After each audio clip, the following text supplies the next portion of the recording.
জাতিসংঘ জবাব দেয়, ইসলামী আন্দোলন জবাব দেয়, নেতা আমরা আইনলিপি চাই, সারা দেওয়া শুনতে পাই।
আমরা কিছুক্ষণের মধ্যেই মিছিল নিয়ে বের হব।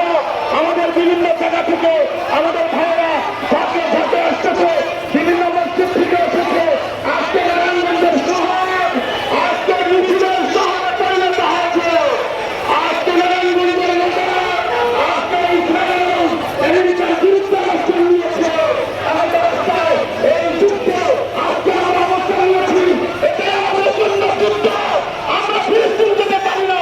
এই যুদ্ধে অংশগ্রহণ করে আমরা প্রতিবাদ করে দেখিয়ে দেব বাংলাদেশের মুসলমান ঐক্যবদ্ধ আছে, পৃথিবীর মুসলমান ঐক্যবদ্ধ আছে।